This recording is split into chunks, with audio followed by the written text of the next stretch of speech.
Hello everyone. So we were doing chapter number 1 of class 11th mathematics and अभी तक हमने exercise 1.1 complete कर ली है with the basics, examples and the exercise questions. ठीक है, तो अभी हम exercise 1.2 start करेंगे but before that we will start with the basics. ठीक है, जो जो टॉपिक्स या जो जो कॉन्सेप्ट्स आपके एक्सरसाइज 1.2 में काम आएंगे वो हम पहले डिस्कस कर लेते हैं।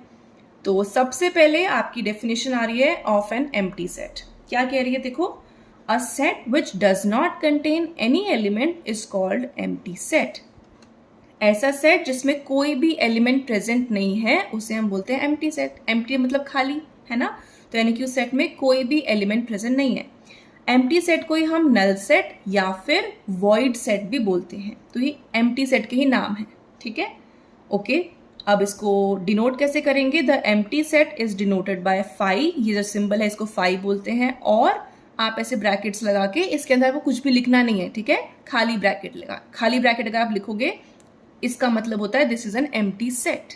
ठीक है, या तो आप फाई लिखो या फिर आप ऐसे लिखो, तो ये क्या होता है, एम्प्टी सेट जिसमें कोई भी एलिमेंट प्रेजेंट नहीं है। नाउ एग्जाम्पल्स देखो, सेट ए है आपके पास, the set of all x such that X is a student presently studying in both class 10th and 11th।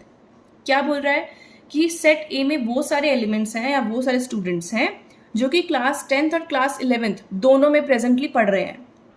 आप बताओ ऐसा पॉसिबल है क्या? नहीं, कोई भी स्टूडेंट या तो क्लास 10th में होगा या क्लास 11th में होगा। दोनों क्लासेस में कैसे हो सकता है? एक ही टाइम पे आप दोनों जगह नहीं पढ़ सकते, है ना।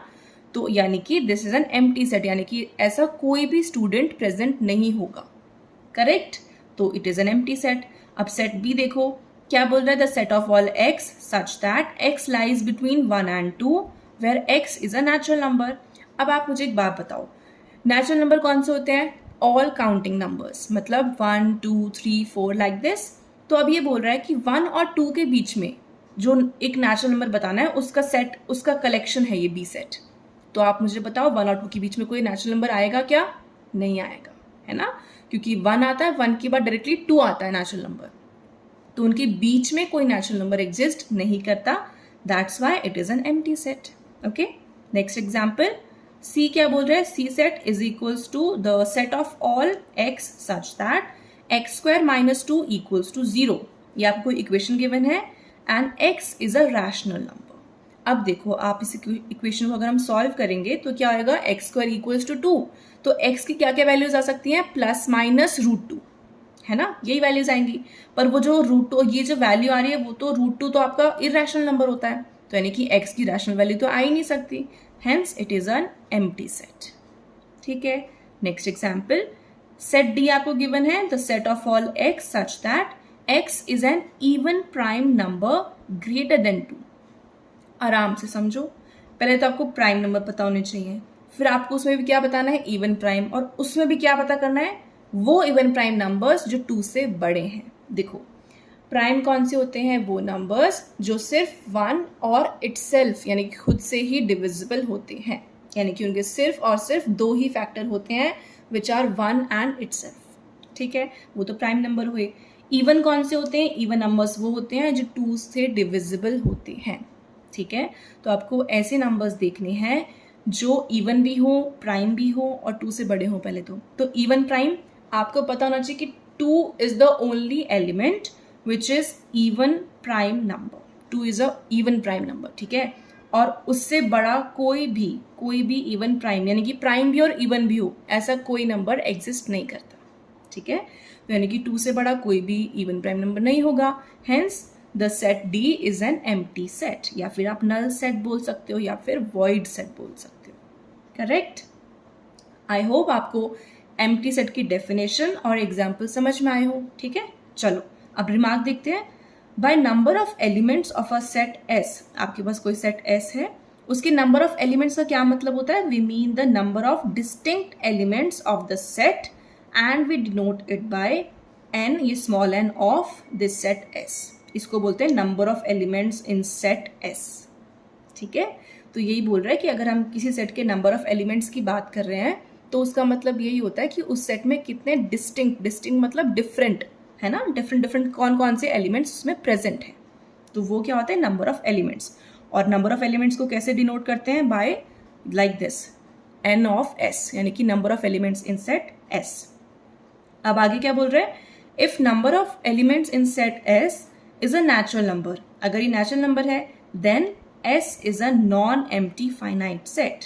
अब फाइनाइट के आगे डेफिनेशन पढ़ेंगे, बट फॉर नाउ ये बोल रहे हैं कि अगर इसमें नेचुरल नंबर्स आ रहे हैं, यानी कि नंबर ऑफ एलिमेंट्स जो हैं वो नेचुरल नंबर, कोई नंबर आ रहा है आपके पास, तो वो क्या होगा? एक नॉन एम्प्टी सेट, और वो जो कि फाइनाइट होगा। ठीक है, चलो नेक्स्ट। ओके, अब हमारी डेफिनेशन आ रही है फाइनाइट और इनफाइनाइट सेट की। क्या बोल रहा है? A set which is empty or consist of a definite number of elements is called a finite set, otherwise the set is infinite. क्या बोल रहा है? फाइनाइट सेट कौन से सेट? जो कि या तो विच is empty or consist of a definite number of element. Definite मतलब फिक्स नंबर ऑफ एलिमेंट्स। आपको पता होंगे कि भाई हाँ चलो इसमें 20 एलिमेंट है, चाहे 100 एलिमेंट है, पर उसमें आपको नंबर पता होगा कि उसमें कितने नंबर ऑफ एलिमेंट्स प्रेजेंट है। या फिर एम्प्टी सेट होगा, या फिर उसमें fix definite number of elements present होंगे, तो उसको तो हम बोलेंगे फाइनाइट सेट। और उसके अलावा जो बच गए सब कौन से होंगे? Infinite set. ठीक है, चलिए तो एग्जाम्पल की हेल्प से समझते हैं आराम से। देखो फर्स्ट एग्जाम्पल क्या बोल रहा है? Let W be the set of the days of the week. Days of the week आपको पता है 7 डेज होते हैं, तो उसको आप फाइनाइट हो गया है ना, उसमें यानी कि 7 आएंगे, Monday, Tuesday, Wednesday, Thursday, Friday and Saturday, Sunday. ठीक है, तो ये आपका क्या हो गया? फाइनाइट सेट, क्योंकि इसमें आपको नंबर ऑफ एलिमेंट्स पता है कि 7 आएंगे, 7 एलिमेंट्स होंगे इसमें। ठीक है, okay, so it is finite. Next, let S be the set of solutions of the equation x square minus 16 equals to 0। अब x square minus 16 equals to 0 है, इसको सॉल्व करोगे तो इसके दो सॉल्यूशंस आएंगे। कौन कौन से? 4 और -4। तो यानी कि 2 आपके पास आ गया, यानी कि डेफिनेट आ रहा है, डेफिनेट नंबर है, तो यानी कि it is a finite set. चलो नेक्स्ट एग्जाम्पल, अब ये आराम से देखना। Okay, let C is equals to the set of all men presently living in the different parts of the world. ठीक है, तो इसमें क्या बोल रहा है? The number of elements in C, set C is some natural number which may be quite a big number. ये क्या बोल रहा है?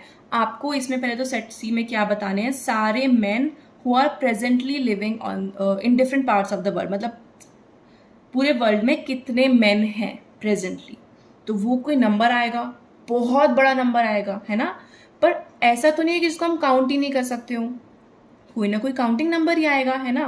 मान लो बहुत बहुत कितना, मतलब बहुत बड़े से बड़ा नंबर आप ले लो, कोई भी नंबर होगा, पर वो आप फिर भी उसको बता सकते हो। बहुत बड़ा नंबर है obviously, but still it is a definite मतलब आप बता सकते हो, तो यानी कि फाइनाइट होएगा। तो यही लिखा है इसमें, which may be quite a big number, यानी कि number of elements in C is equals to some finite number. कुछ भी होगा पर एक फाइनाइट नंबर आएगा, इसीलिए सेट C कैसा है? एक फाइनाइट सेट। ठीक है, next fourth example, let G be the set of points on a line. अब ये आपको बेसिक आपको पता होना चाहिए नॉलेज, एक लाइन पे आपके इनफाइनाइटली मेनी पॉइंट्स होते हैं, ये चीज आपको पता है। कोई भी लाइन होती है तो उस पे इनफाइनाइटली मेनी पॉइंट्स एग्जिस्ट करते हैं, that's why this set is an infinite set.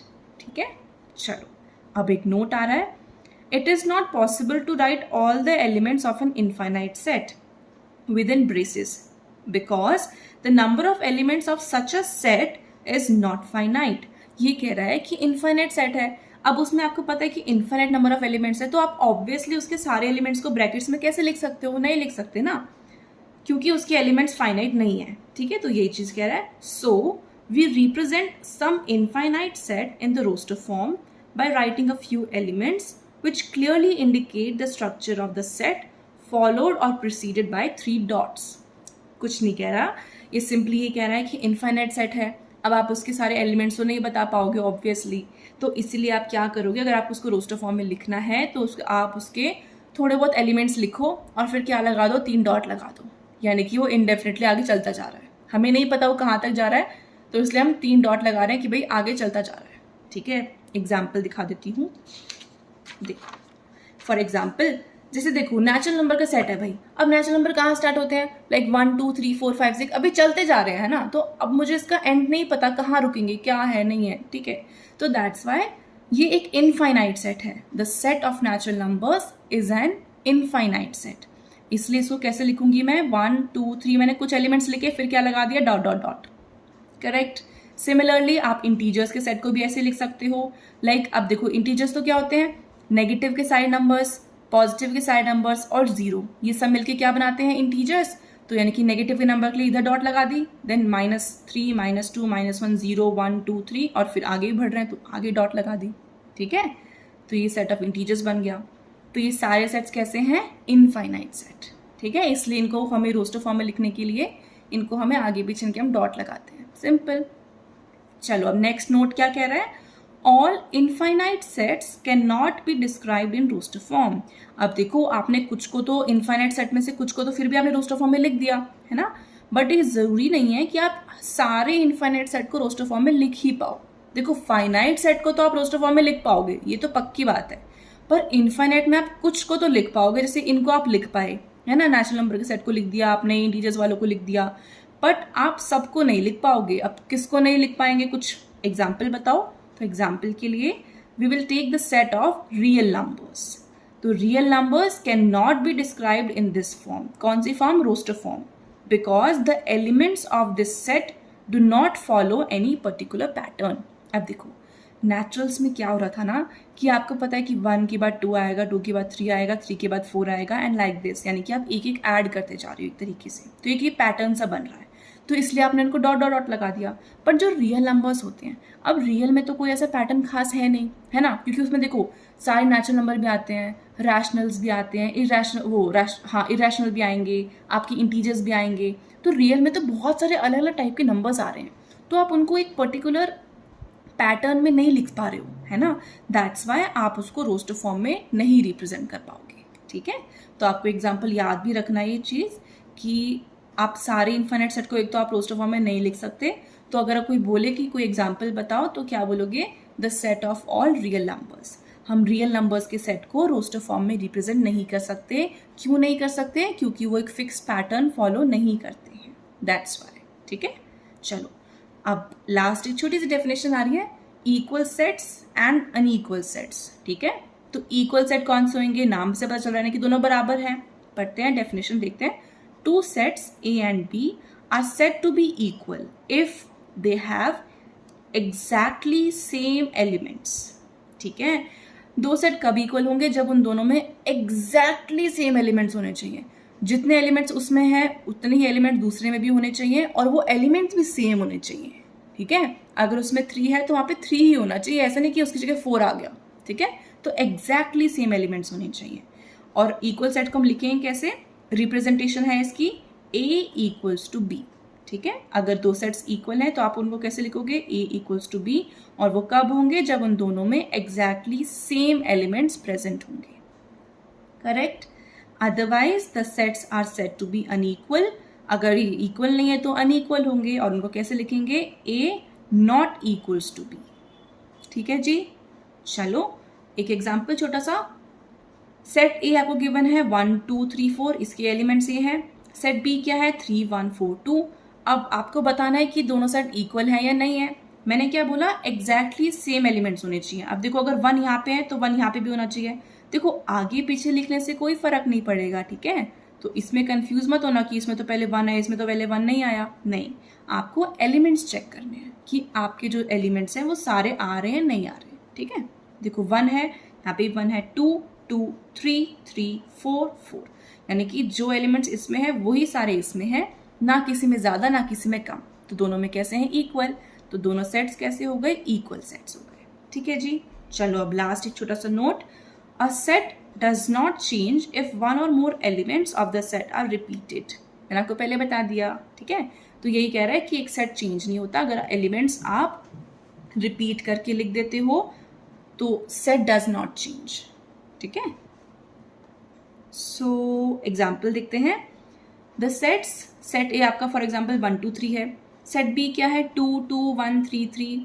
तो ये दोनों कैसे होंगे, इक्वल होंगे स्टिल. वाई इक्वल, आप यार आज तो आप दो को कितनी बार भी लिख लो, समझ रहे हो, तो वो कोई फायदा नहीं है. आप कितनी बार भी लिख लोगे रिपीट करके, इट डज नॉट मैटर. आपको एक बार आप लिखोगे सेट, अब इसका मतलब ही 1 2 3 ही है. ठीक है, इसमें भी वही एलिमेंट्स प्रेजेंट हैं, that's why it is equal.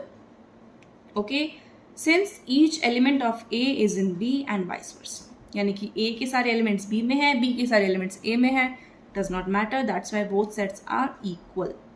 That is why we generally do not repeat any element in describing a set. इसीलिए ये कह रहा है कि इसलिए मैंने आपको पहले बताया था बेसिक्स में कि आप रिपीट करके लिखोगे ना तब भी सेम बात है, और अगर आप रिपीटेशन को एक बार लिखना होता है सेट में, ठीक है, तो इसीलिए बोला था पहले भी कि हम इसलिए जनरली हम रिपीट नहीं करते हैं एलिमेंट्स को वाइल राइटिंग अ सेट. ठीक है, so this was all about your basics, छोटा सा. ठीक है, तो अभी हमें जो चीज़ें हमें 1.2 एक्सरसाइज में काम आनी है तो वो हमने पढ़ ली छोटी छोटी. अब हम एग्जाम्पल्स करेंगे and then we will move to the exercise. ठीक है.